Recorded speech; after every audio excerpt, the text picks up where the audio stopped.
On va juste faire une petite pause, docteur Brahim, donc, et on revient juste après pour parler, cette fois-ci, de diversité religieuse, parce que ça aussi c'est un élément très important qu'on doit aborder ce soir avec notre invité. Et on clôturera bien sûr cette émission en parlant de la diversité aussi dans nos pays d'origine, qui reste quand même le parent de ces pays-là. On revient tout de suite après, dans une minute ou deux. Restez avec nous. Déjà de retour, c'est l'émission LADEX qui se poursuit. Notre invité aujourd'hui, docteur Brahim. On était en train de parler de la diversité culturelle. On a parlé aussi de la diversité politique, un peu, on a fait le tour, surtout dans les pays occidentaux. On a parlé surtout de culture, de diversité. Mais il y a surtout la question de la diversité religieuse. Et cette diversité religieuse, parfois quand elle fait éruption un peu dans la réalité, ça peut causer aussi un peu des frictions, des conflits, etc. On l'a vu, comme le soulignait depuis tout à l'heure notre invité, par rapport à la question sur le foulard, il était instrumentalisé par des politiques, par des partis politiques ou par des intellectuels qui sont au service d'un idéal politique aussi, et qui a failli tourner un peu au vinaigre parce qu'on a justement fait monter une société contre une communauté ou des citoyens contre d'autres citoyens. Est-ce que la diversité culturelle est possible? C'est ce que nous allons voir avec notre invité. Est-ce que, docteur, la diversité culturelle, c'est déjà un peu réglé, vous l'avez dit, c'est l'avenir de l'humanité. Est-ce que maintenant la diversité religieuse, est-ce qu'elle ne serait pas la menace justement pour cette diversité culturelle? Il va falloir peut-être contextualiser les choses. Il est vrai sur le plan historique que les patrimoines religieux qui sont composés, je ne parle pas, hormis les textes divins ou sacrés, sont composés en grande partie des interprétations que les uns et les autres sont faits des textes d'origine. Il est vrai que dans ce patrimoine qui remonte à des périodes, à des épisodes où ces religions étaient incarnées des pouvoirs, où ces religions étaient également instrumentalisées par des pouvoirs, où des pouvoirs plutôt se confrontaient, se compétitionnaient et se rivalisaient politiquement, mais avec une couverture religieuse.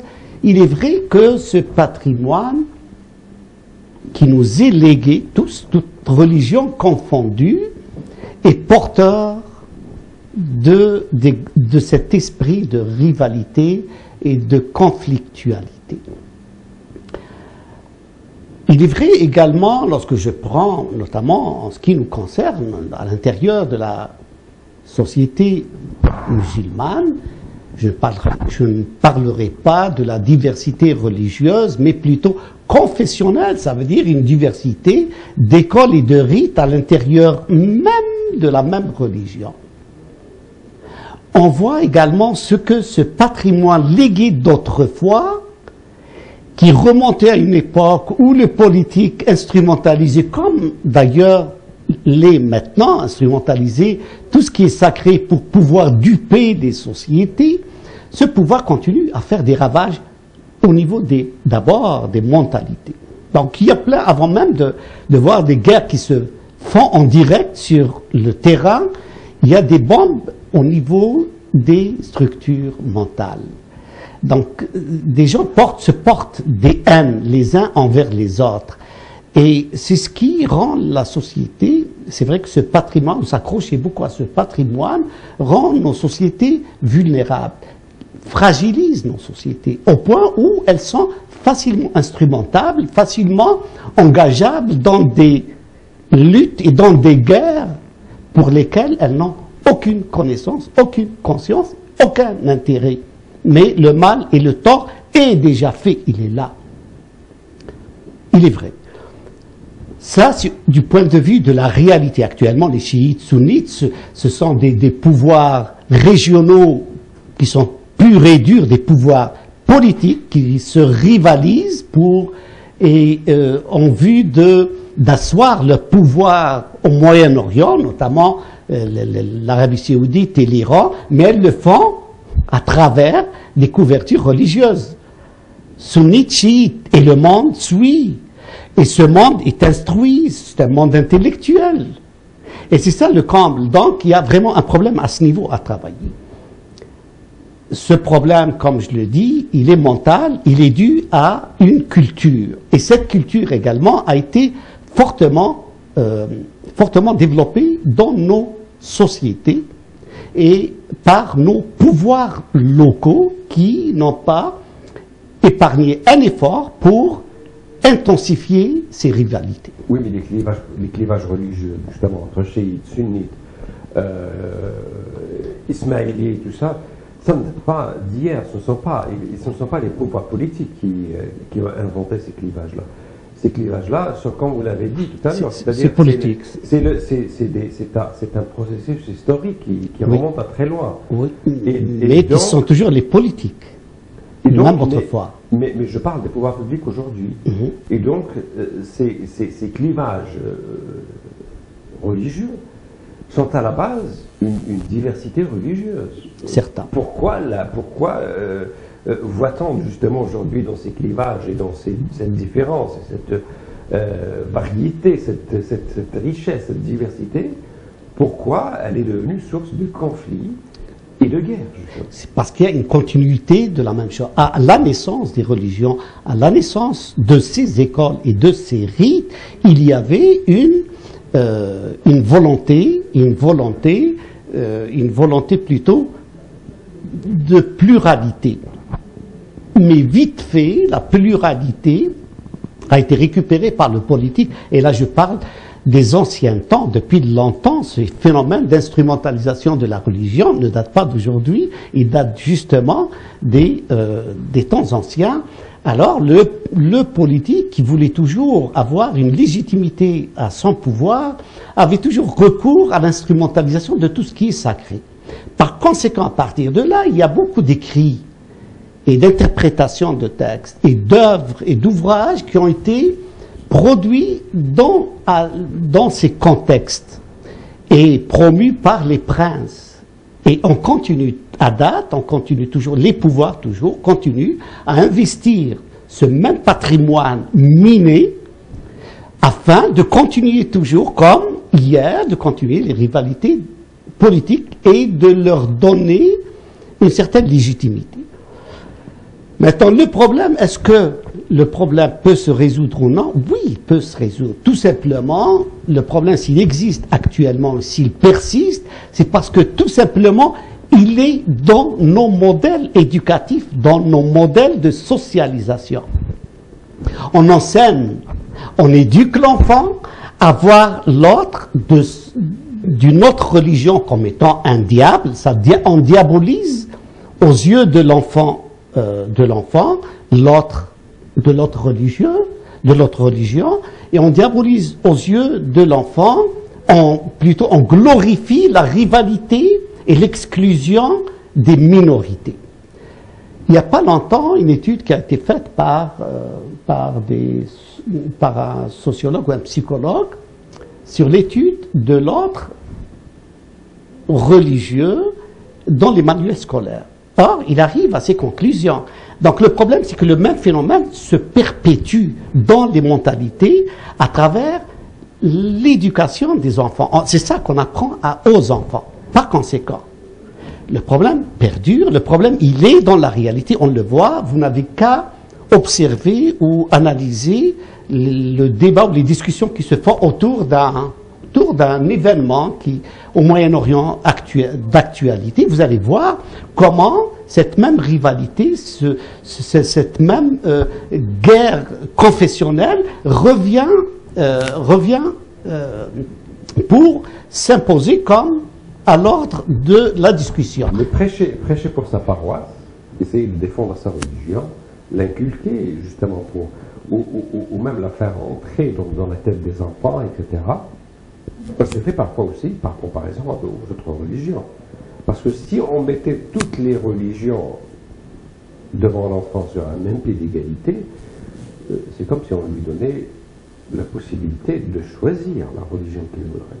Or, le travail justement des parents, des sociétés, des cultures, c'est de transmettre, en plus du savoir, en plus de la culture, etc., la religion dominante dans cette société-là. Donc il est tout à fait normal de, entre guillemets, diaboliser, rendre moins attrayante notre religion, l'éloigner un peu des intérêts des enfants, etc.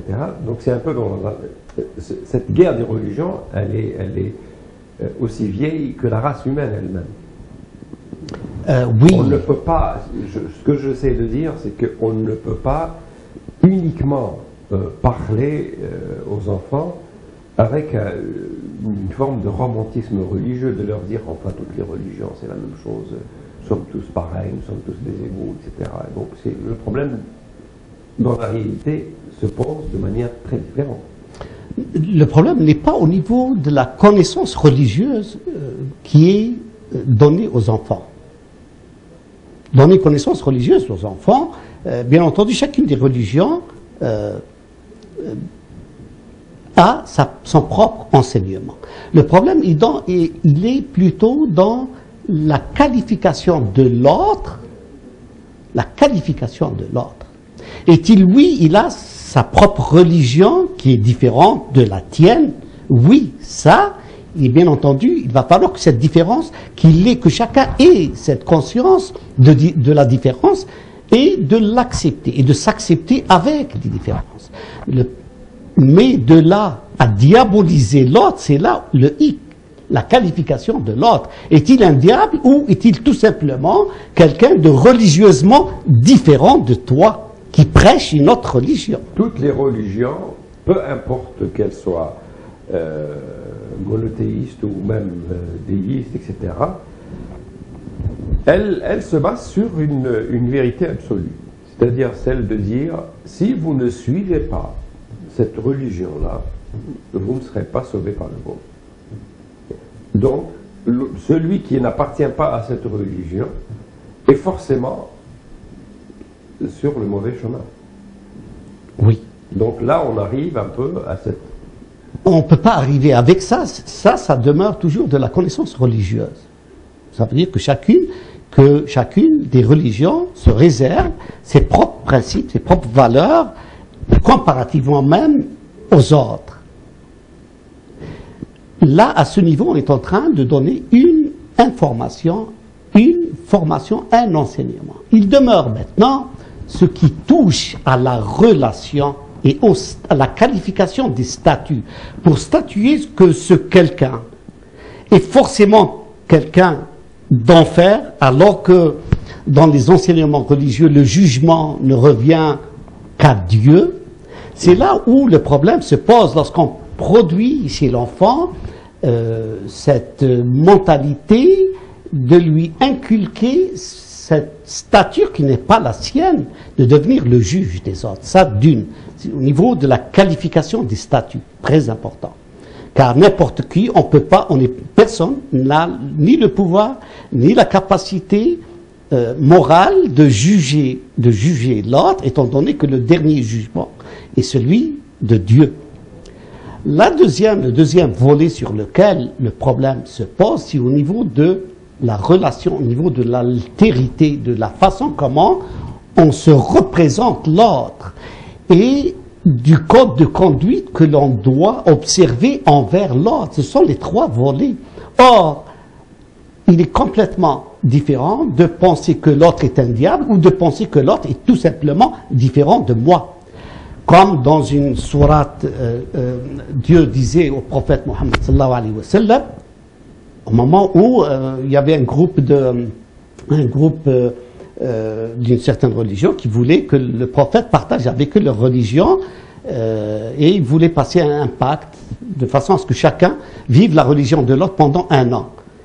Le message divin disait au prophète, la recommandation disait tout simplement, dis-leur, vous avez votre religion et j'ai ma religion. Il n'y a aucune insulte qui a accompagné le message, il n'y a aucun jugement, il n'y a aucune qualification.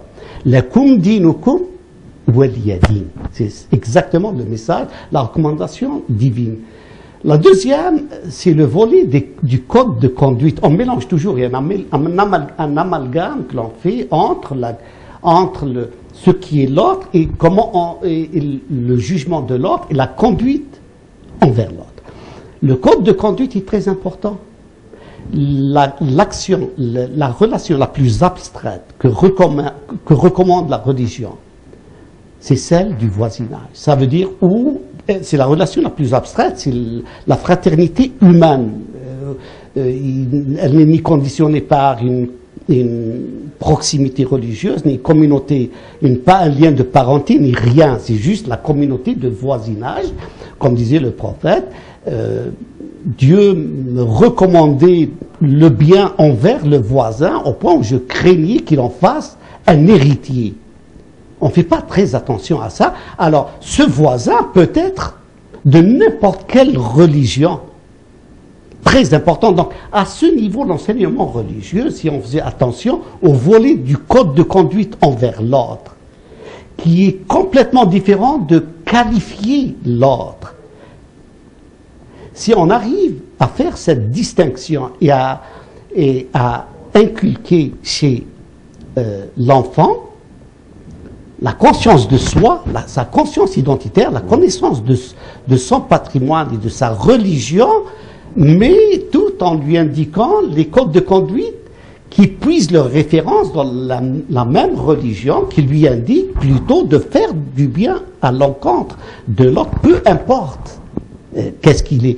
Donc c'est pour cela que j'accorde et j'alloue beaucoup d'importance au modèle éducatif, à la façon comment on éduque l'enfant à se conduire envers l'autre, à comment se représenter et voir l'autre, et comment agir avec l'autre, et comment vivre sa différence, et comment composer avec la différence de l'autre. Très bien. Tout ça, c'est très intéressant. Malheureusement, on n'a pas vraiment beaucoup de temps qui nous reste, mais je ne voudrais pas vous laisser partir avant de conclure avec cette question-là sur la diversité dans les pays arabes et les pays musulmans. Comment vous voyez cette diversité-là? Est-ce que vous ne croyez pas que justement il y a trop de pensées uniques, trop d'unicité, trop de modèles uniques, un peu une culture un peu dominante et un regard un peu conflictuel par rapport aux minorités? C'est certain. C'est certain, quoique dans ces pays vivent plus ou moins leur diversité religieuse de façon différente et à des degrés différents, entre le Maghreb par exemple et le Moyen-Orient. Je dirais que tout simplement les dictatures locales issues des nationalismes du 19e siècle et du 20e siècle ont camouflé une certaine acceptation fragilisée de la diversité. Ils ont tout simplement imposé par la force des choses une culture par la force et le contrôle policier et militaire. Une fois le printemps arabe est arrivé, une fois délogé ces dictatures, on vient de voir la fragilité qui menaçait ces sociétés et surtout qui les menaçait dans leur diversité. Très important. Juste pour dire que cette diversité est un échec. Est un échec. On n'a pas réussi à concrétiser un réel projet de société inclusive. Le problème des minorités persiste et se pose fondamentalement. Les conflits de religion, les conflits de confession, ils battent leur plein. Et s'ils ont mis du temps pour apparaître comme ils le sont de nos jours, tout simplement, je dirais, par la force des choses qui les a camouflés et non pas, et ce n'est aucunement un indicateur de bonne santé de ces projets de société.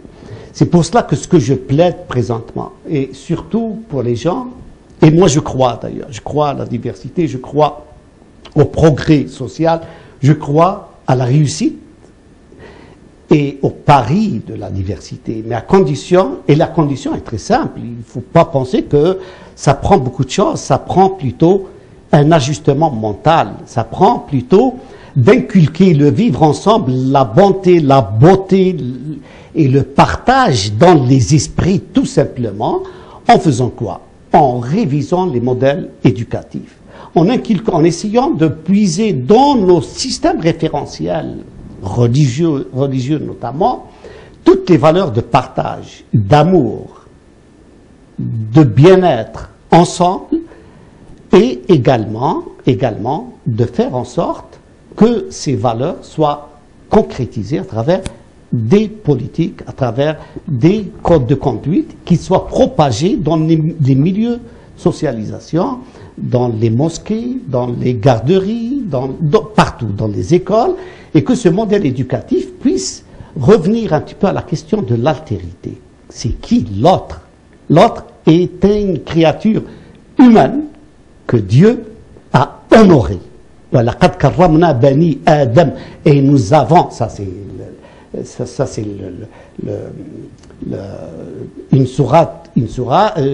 un verset de Coran où Dieu dit d'une façon explicite, et nous avons honoré l'être humain. Et à ce niveau, il n'y a pas eu aucune distinction. Alors, cet être humain qui a été honoré par Dieu, personne ne peut se permettre de bafouer sa dignité ni son honneur, alors que le divin l'a créé ainsi. Si on essaie d'inculquer ces valeurs qui sont fondamentales et très importantes, dès un jeune âge de l'enfant, il est très simple, l'enfant se développerait avec ça et il irait concrétiser à travers toute sa vie tous ces principes pour adhérer à son milieu. La deuxième, et là j'interpelle le milieu, les pouvoirs publics, le corps institutionnel, la culture officielle, les médias, tous ces vecteurs qui propagent la culture officielle et les valeurs officielles d'une société et d'un milieu, une grande responsabilité de propager aussi les valeurs de bien vivre ensemble et d'harmonie ensemble, et de propager également, de manifester le message de reconnaissance. Un milieu, il faut qu'il soit reconnaissant, il faut qu'il soit équitable, juste pour qu'il gagne l'acceptation des autres et l'adhésion des autres. Voilà, sur ces mots-là, nous arrivons donc au terme de cette émission. Docteur, merci beaucoup pour votre éclairage. Ça a été très instructif, donc, et c'est vraiment agréable d'entendre quelqu'un comme vous. On aura certainement l'occasion d'entendre un docteur encore une autre fois, prochainement sur d'autres sujets, bien évidemment. Quant à vous, continuez à nous écrire, continuez à réagir sur notre site radio.emara.ca. Continuez bien sûr à liker aussi la page Facebook de la radio et de l'émission. Et nous vous remercions de votre fidélité, nous vous remercions de partager avec nous, de nous faire comme ça l'amitié, de nous suivre sur Facebook, sur notre site et également sur YouTube. Et on vous donne rendez-vous à la semaine prochaine. Et d'ici là, gardez le sourire. Au revoir.